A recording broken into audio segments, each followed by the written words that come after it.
बच्चों, कैसे हैं आप सभी? मैं आशा करती हूँ आप सभी लोग स्वस्थ और प्रसन्न होंगे। आज हम हमारा पाठ मैं सबसे अच्छा को पढ़ेंगे और समझेंगे। तो आइए इस पाठ को शुरू करते हैं।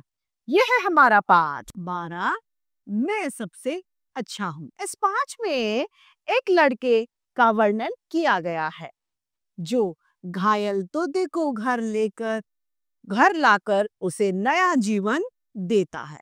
किसी पक्षी को घर लाया, वो जो घायल होता है, उसके चोट लग जाती है और उसकी जिंदगी को बचा लेता है, उसे ठीक कर देता है।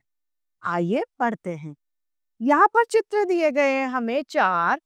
पहला चित्र है मोर का, तो आपको यहाँ पर लिखना है मोर, तोता, मुर्गा, जी। आइए अब इस पाठ को हम पढ़ना शुरू करते हैं। पाठ स्कूल, स्कूल मतलब विद्यालय से घर जा रहा, तभी उसे रास्ते में एक घायल तोता पड़ा हुआ दिखा।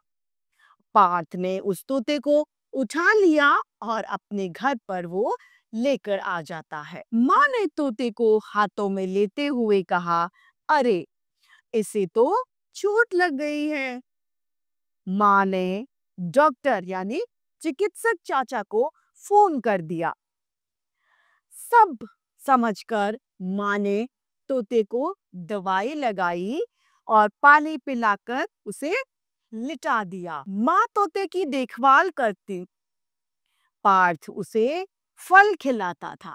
अब देखिए, वो बेजुबान है, वो तो नहीं बता पाएगा कि मुझे खाना खाना है, पानी पीना है या मुझे दर्द हो रहा है। तो इसीलिए ये पार्थ नाम का जो बच्चा था, उसकी माँ उस तोते की सेवा करती थी, उसे दवाई लगाती थी। और पार्थ जो छोटा बच्चा था, वो क्या करता है, वो ले जाकर उसे फल फ्रूट या दाना पानी उसे खिलाया करता था।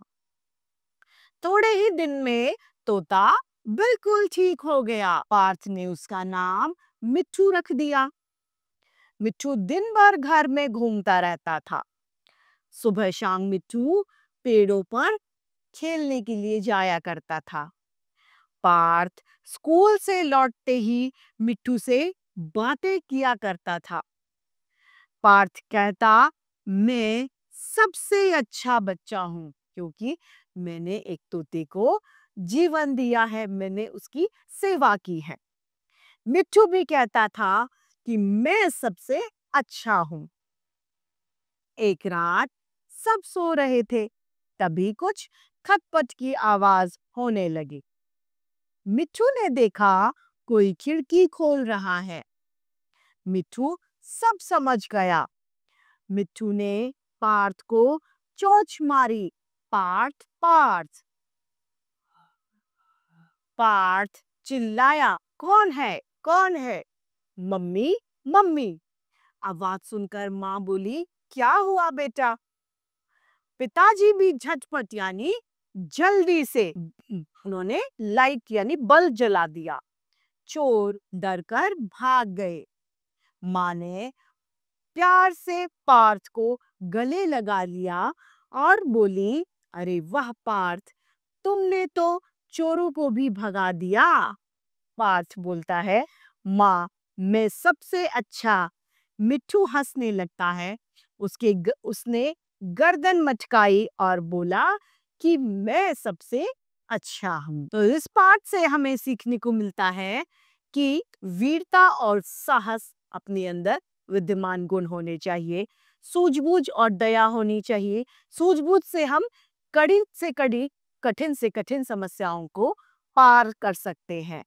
जीव जंतुओं के लिए हमेशा हमारे मन में प्रेम होना चाहिए। हमें सदैव जीव जंतुओं से प्यार करना चाहिए। तो इस तरीके से हमारा ये पाठ मैं सबसे अच्छा समाप्त होता है। मैं आशा करती हूँ आप सभी को यह पाठ भली भांति रूप से समझ में आया होगा। आज के लिए इतना ही, फिर मिलते हैं। धन्यवाद।